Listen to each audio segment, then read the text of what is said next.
ಅಮ್ಮಂದ್ರು ಅಥವಾ ತಾಯಿ ಇರ್ತಾರಾ ಅನ್ನುವ ಪ್ರಶ್ನೆ ನಿನ್ನೆ ನಾವು ನೋಡಿದಂತಹ ಸುದ್ದಿಯಲ್ಲಿ ನಾವು ಗಮನಿಸ್ತಾ ಇದ್ವಿ. ಅಂದ್ರೆ 4 ವರ್ಷದ ತನ್ನ ಸ್ವಂತ ಕಂದಮ್ಮನನ್ನ ಉಸಿರುಗಟ್ಟಿಸಿ ತಾಯಿ ಕೊಂದು ಸೂಟ್ ಕೇಸಲ್ಲಿ ತಗೊಂಡು ಹೋಗ್ತಾ ಇದ್ರಲ್ಲ, ಆ ಪ್ರಕರಣಕ್ಕೆ ಸಂಬಂಧಪಟ್ಟಂತೆ ಏನ್ ಬೆಳವಣಿಗೆ ಆಗಿದೆ ಅಂತ ನೋಡ್ತಾ ಹೋಗೋಣ. 4 ವರ್ಷದ ಮಗುವನ್ನ ಉಸಿರುಗಟ್ಟಿಸಿ ಕೊಲೆ ಮಾಡಿದ ಪ್ರಕರಣ ಹಿರಿಯೂರು ತಾಲೂಕು ಆಸ್ಪತ್ರೆಯಲ್ಲಿ ಪೋಸ್ಟ್ ಮಾರ್ಟಮ್ ಮುಕ್ತಾಯ ಆಗಿದೆ. ಮಗುದು ತಂದೆ ವೆಂಕಟರಮಣ ಸಮ್ಮುಖದಲ್ಲಿ ಪೋಸ್ಟ್ ಮಾರ್ಟಮ್ ಮಾಡಿದ್ದಾರೆ. ಮಗುವಿಗೆ ಉಸಿರುಗಟ್ಟಿಸಿ ಕೊಲೆ ಮಾಡಿರೋದು ಮರಣೋತ್ತರ ಪರೀಕ್ಷೆಯಲ್ಲಿ ದೃಢವಾಗಿದೆ. ಹಿರಿಯೂರು ತಾಲೂಕು ಆಸ್ಪತ್ರೆಯ ಡಾಕ್ಟರ್ ಕುಮಾರ್ ನಾಯ್ಕ್ ಹೇಳಿದ್ದಾರೆ.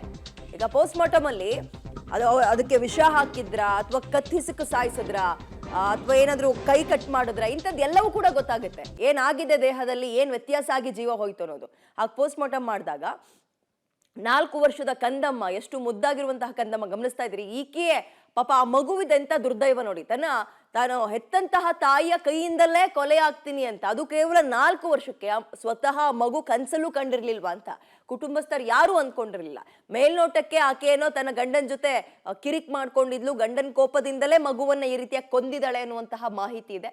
ಸುಚನಾ ಸೇಠ್ ಅಂತ ಮಗುನ ಕತ್ತಿಸ್ಕಿ ಕೊಂದಿದ್ದಲ್ದಲೆ ಸೂಟ್ ಕೇಸಿಗೆ ಮಗುವನ್ನ ಕೈ ಕಾಲು ಮುರ್ಕೊಂಡು ಅಥವಾ ಮತ್ತೊಂದ ಮಾಡಿ ಸೂಟ್ ಕೇಸ್ ಒಳಗೆ ತುಂಬಿ ಹೋಟೆಲ್ನಿಂದ ಎಸ್ಕೇಪ್ ಆಗ್ತಾ ಇದ್ರು. ಆ ನಂತರ ಡೌಟ್ ಬಂದ ಮೇಲೆ ಒಂದು ಫೋನ್ ಮಾಡಿ CCTV ಎಲ್ಲ ಚೆಕ್ ಮಾಡಿದ್ಮೇಲೆ ಗೊತ್ತಾಗಿರೋದು, ಹೌದು ಇಂಥದ್ದೇನೋ ಆಗಿದೆ, ರೂಮ್ನಲ್ಲೆಲ್ಲ ರಕ್ತದ ಕಲೆ ನೋಡಿದಾಗ ಏನೋ ಸ್ವಲ್ಪ ಸರಿ ಇಲ್ಲ ಇಲ್ಲಿ ಅನ್ನುವಂಥದ್ದು ಗೊತ್ತಾಗಿ ಆಮೇಲೆ ಗಮನಿಸಿದಾಗ ಸೂಟ್ ಕೇಸ್ನ ಮಗುವಿನ ಶವ, ಅಷ್ಟೊಂದು ಮುದ್ದಾಗಿ ನಗ್ತಾ ಇರೋ ಮಗುವಿನ ಶವ ಪತ್ತೆ ಆಗಿರುವಂಥದ್ದು. ಸುಚನಾ ಸೇಠ್ ಹಿರಿಯೂರು ತಾಲೂಕು ಆಸ್ಪತ್ರೆಯ ಡಾಕ್ಟರ್ ಕುಮಾರ್ ನಾಯ್ಕ್ ಹೇಳಿದ್ದಾರೆ.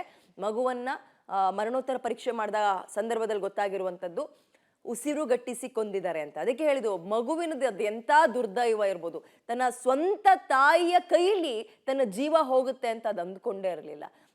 ಜೀವವನ್ನ ತೆಗೆದು ಸೂಟ್ ಕೇಸ್ನಲ್ಲಿ ತುಂಬಿಕೊಂಡು ಆಕೆ ಹೋಗ್ತಾ ಇದ್ಲು. ಕಾರಣ ಮೇಲ್ನೋಟಕ್ಕೆ ಹೇಳ್ತಾ ಇರುವಂಥದ್ದು ಗಂಡನ ಜೊತೆಗೆ ಏನೋ ಕಿರಿಕ್ ಆಗಿತ್ತು ಅಂತ. ಗಂಡನ ಜೊತೆ ಕಿರಿಕ್ ಅಂದ್ರೆ ತಾವು ಸೂಸೈಡ್ ಮಾಡ್ಕೊಳ್ಳೋದು ನೋಡಿದ್ವಿ. ಅಂದ್ರೆ ನಾವು ಹೇಳ್ತಾ ಇರೋದು ಈಗ ಮಾಡ್ಕೊಳ್ತಾರೆ ಅಂತಲ್ಲ, ಮಾಡ್ಕೊಳ್ಳೋದು ಕಂಡಿದೀವಿ, ಉದಾಹರಣೆಗಳನ್ನ ನೋಡಿದ್ವಿ. ಆದ್ರೆ ಸ್ವಂತ ಮಗುವನ್ನ, ಅದು ಬರೀ 4 ವರ್ಷದ ಕಂದಮ್ಮ, ಆಗ್ತಾನೆ ಅಮ್ಮ ಅಪ್ಪ ಅಂದ್ಕೊಂಡು ಕಲ್ತು ಸ್ಕೂಲ್ಗೆ ಹೋಗುವಂತಹ ಮಗು, ಸ್ಕೂಲ್ ಬಾಗಿಲನ್ನ ತುಳಿಯುವಂತಹ ಮಗುವನ್ನ ಈ ರೀತಿಯಾಗಿ ಕೊಂದಿದ್ದಾಳೆ ಈ ಮಹಾನ್ ತಾಯಿ.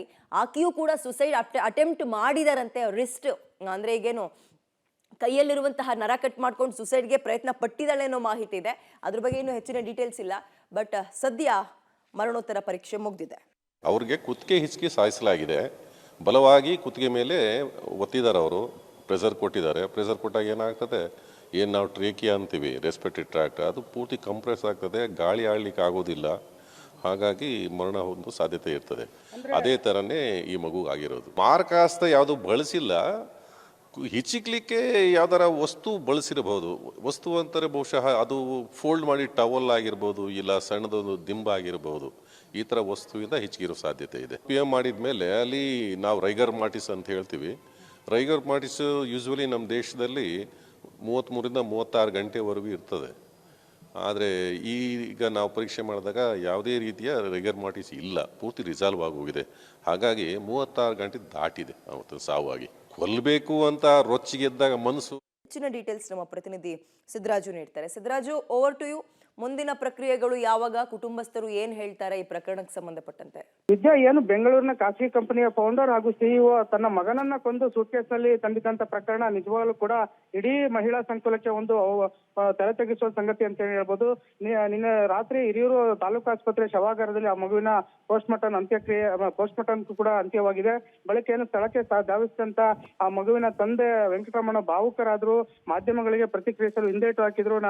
ಅದೇ ರೀತಿ ಅವರ ಸಂಬಂಧಿಕರು ಕೂಡ ದಯವಿಟ್ಟು ಅವರು ತುಂಬಾ ನೋವಿನಲ್ಲಿದ್ದಾರೆ, ಯಾವುದನ್ನು ಪ್ರತಿಕ್ರಿಯಿಸಕ್ಕೆ ಹಿಂದೇಟು ಹಾಕಿದ್ದಾರೆ ಎಂಬ ಮಾಹಿತಿಯನ್ನು ತಿಳಿಸಿದ್ರು. ಬಳಿಕ ಆ ಮಗುವಿನ ಮೃತದೇಹವನ್ನ ಪಡೆದಂತ ತಂದೆ ಬೆಂಗಳೂರಿನ ರಾಜಾಜಿನಗರಕ್ಕೆ ತೆರಳಿದ್ದಾರೆ. ಬಹುತೇಕ ರಾಜಾಜಿನಗರದ ಒಂದು ಏನು ಹರಿಶ್ಚಂದ್ರ ಘಾಟ್ನಲ್ಲಿ ಅವರ ಒಂದು ಅಂತ್ಯಕ್ರಿಯೆ ನೆರವೇರಿಸೋದು ಎಂಬ ಮೂಲಗಳಿಂದ ತಿಳಿದು ಬಂದಿದೆ. ಆದ್ರೆ ಏನು ರಾಜಾಜಿನಗರದಲ್ಲಿ ಅವ್ರ ತಾಯಿ ಹಾಗೂ ಅವರ ಸಂಬಂಧಿಕರು ಬರ್ತಾರೆ. ಬಳಿಕ ಅಲ್ಲಿಂದ ನಿರ್ಧರಿಸಿ ಆ ಮಗುವಿನ ಅಂತ್ಯಕ್ರಿಯೆ ನಡೆಸಬೇಕೆಂಬ ನಿರ್ಧಾರಕ್ಕೆ ವೆಂಕಟರಮಣ ಬಂದಿರುವಂತದ್ದು. ಒಟ್ಟಾರೆ ಏನಂತಂದ್ರೆ ಏನು ಇಲ್ಲಿನ ಏನು ಪೋಸ್ಟ್ ಮಾರ್ಟಮ್ ನಡೆಸಿದಂತ ಡಾಕ್ಟರ್ ಕುಮಾರ್ ನಾಯ್ಕ್ ಹೇಳಿಕೆ ಪ್ರಕಾರ ಈ ಮಗುವನ್ನ ಸುಮಾರು 36 ತಾಸು ಹಿಂದೆಯೇ ಹತ್ಯೆ ನಡೆಸಿರುವಂತ ಸಾಧ್ಯತೆ ಇದೆ. ಕತ್ತಿ ಸಿಕ್ಕಿ ಮಗುವಿನ ಹತ್ಯೆ ನಡೆಸಿರ್ಬೋದು ಹಾಗೂ ತಲೆದಿಂಬು ಅಥವಾ ಟವಲ್ ನಂತಹ ಒಂದು ವಸ್ತುಗಳಿಂದ ಉಸಿರುಗಟ್ಟಿಸಿ ಹತ್ಯೆ ಮಾಡಿರುವಂತ ಸಾಧ್ಯತೆ ಕೂಡ ಇದೆ ಎಂಬ ಮಾಹಿತಿಯನ್ನ ವೈದ್ಯರು ತಿಳಿಸಿದ್ದು. ಇದರಿಂದಾಗಿ ಮಗುವಿನ ಮೂಗಿನಿಂದ ತೀವ್ರ ರಕ್ತಸ್ರಾವ ಆಗ್ತಿದೆ ಎಂಬ ಮಾಹಿತಿಯನ್ನು ತಿಳಿಸಿದ್ದಾರೆ. ಒಟ್ಟಾರೆ ಏನಂದ್ರೆ ಇಡೀ ಮಹಿಳಾ ಸಂಕುಲವೇ ತಲೆ ತಗ್ಗಿಸುವಂತ ಪ್ರಕರಣವನ್ನ ನಾವು ನೋಡಿದ್ವಿ ಎಂಬ ಮಾಹಿತಿಯನ್ನ ವೈದ್ಯರು ತಿಳಿಸ್ತಾ ಇದ್ರು. ಹಾಗೆ ಏನು ಈ ಮಹಿಳೆಯಿಂದಾಗಿ ಒಂದು ಅಮಾಯಕ ಮಗು ಬಲಿಯಾಗಿದೆ, ಅಪ್ಪ ಅಮ್ಮನ ಜಗಳದಲ್ಲಿ ಕೂಸು ಬಡವಾಯ್ತು ಎಂಬಂತೆ ಈ ಮಗು ಶವವಾಗಿ ಪತ್ತೆಯಾಗಿದೆ.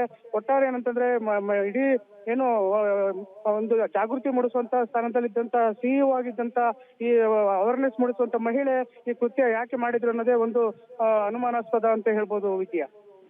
ಎಸ್, ಥ್ಯಾಂಕ್ ಯು ತಮ್ಮ ಡೀಟೇಲ್ಸ್ಗೆ. ತಂದೆಗೆ ತನ್ನ ಮಗುವನ್ನ ಈ ಪರಿಸ್ಥಿತಿಯಲ್ಲಿ ನೋಡೋಕ್ಕೆ ಯಾವ ತಂದೆಗೂ ಇಂಥ ಪರಿಸ್ಥಿತಿ ಬೇಡ. ನಿಜಕ್ಕೂ ಹೆಣ್ಕುಲಕ್ಕೆ ತಾಯಿ ಕುಲಕ್ಕೆ ಅವಮಾನ ಏಕೆ? ಸುಚಿನಾ ಸೇಠ್ ಇದೀಗ ಪೊಲೀಸರ ಗೆಸ್ಟ್ ಆಗಿದ್ದಾಳೆ. ಯಾಕೆ ಉಳಿದಂತಹ ಪ್ರಕ್ರಿಯೆಗಳನ್ನ ಅವರ ಕುಟುಂಬಸ್ಥರು ತಂದೆ ಸೇರಿದಂತೆ ಮುಂದುವರಿಸ್ತಾರೆ.